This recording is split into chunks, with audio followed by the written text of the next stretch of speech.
What's up, YouTubers? Welcome back. So I'm off to the exhaust warehouse in Northeast Philly, Bradlock Street, Jackson Street, Gillespie Street. Stay with us. I'm going to cross the famous Frankfurt Avenue, and then we're going to be on the famous Roosevelt Boulevard. You know, is it just me? Or is it everyone in the auto industry blames the engines for failure? What do I mean by that? So you got Honda with an Acura with mechanical crankshaft and rod bearing failures, right? Why is that? They're blaming the engine manufacturers. Why aren't they blaming the engine assembly guys? Somebody's got to be to blame, right? Why aren't they blaming the engine oil that they're putting into these vehicles? A few years back, and when I say a few years, probably 10 or 20 years ago, I watched this oil change commercial from Superbike, and it was actually the Superbike engine builders. And they were like, man, we have this problem with this V-twin engine wiping out rod bearings. So I think they went to Lucas, right? Lucas Racing Oil Products. And Lucas said with some testing that you're using the wrong oil. That's why you're taking out the bottom end. Now these guys know their stuff, right? When it comes to oil, lubrication, what the additives do, the values, enough, not enough. So we're going to use Chrysler 3.6. We're going to use now Ford 3.5s, using the same rollers in their engine, right?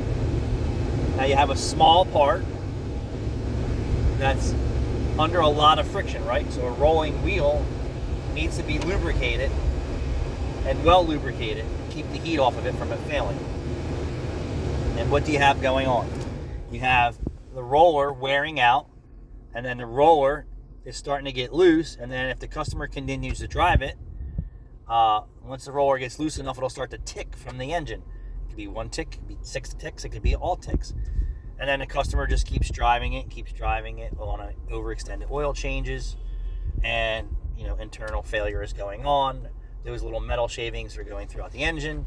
Then you have follower, lifter, camshaft, timing chain. The whole top end of the motor needs to be on just to save the engine. And that's Chrysler. Now you have Ford with the same crap, same design. But no one's pointing their fingers at the customer and the oil that they're using, right? They always say, oh, it's a bad engine design. It's a bad engine design. Yes, Ford had a 4-cylinder engine that had coolant passages between the cylinder designs. That was a weak component in a boosted engine. No shit, Mr. Engineers. What did you think was going to happen on a boosted engine? It's going to cause a problem with the cylinder head and block seal.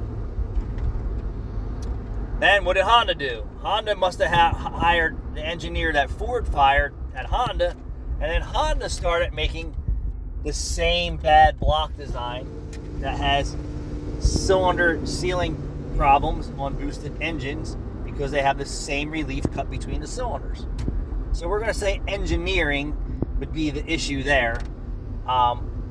Then you have these engines that produce high amounts of carbon, right?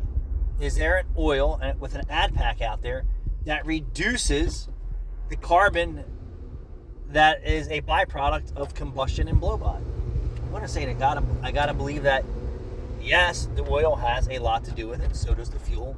So does the owner of the vehicle, his maintenance practices, and also the quality of the oil they're putting in your engine. So it's not very common that you have Honda. So now Honda has this big recall on Acura because they don't want their customers unhappy about what's going on. So now they're putting crankshafts, rod bearings, short blocks, whatever in for free. But why is nobody putting the blame back on the quality of the oil, right? And the maintenance intervals for the customer. So somebody on YouTube said, do you make money on oil changes? Not normally. if you shop around at most prices, well, I'm just going to give you an example. Midas has an oil change price right now for $39.99. They're not making any profit on that oil change, sir.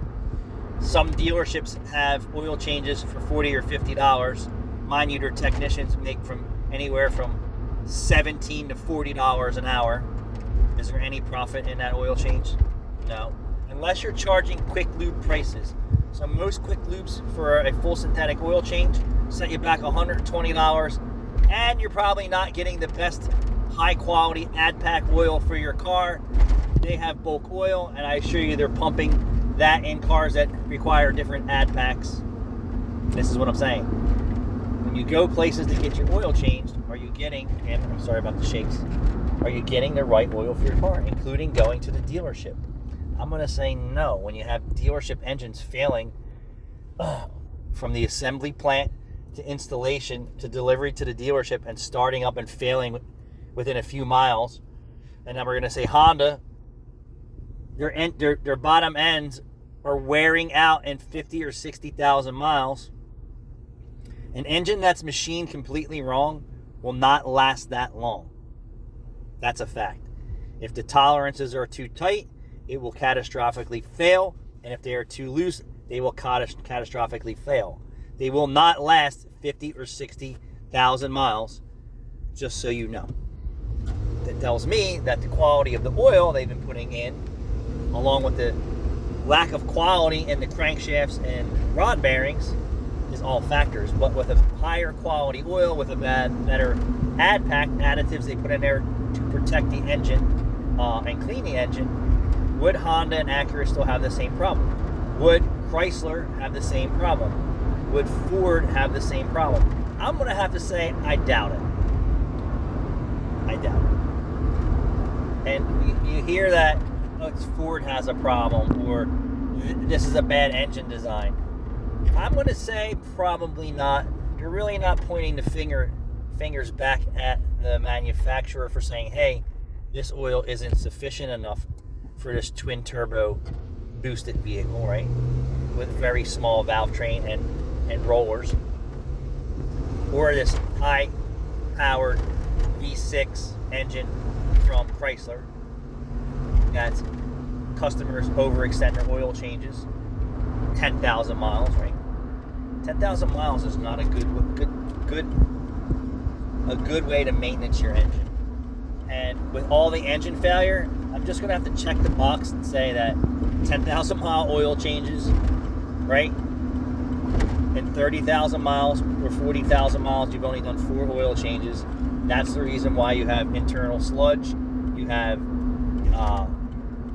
oil consumption, and if not, mechanical failure. So now can some high quality oil changes do better at 10,000 miles?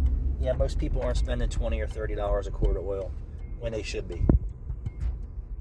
So think about that. There's really no money in oil changes unless you're a quick lane. Just want to clear that up for everybody.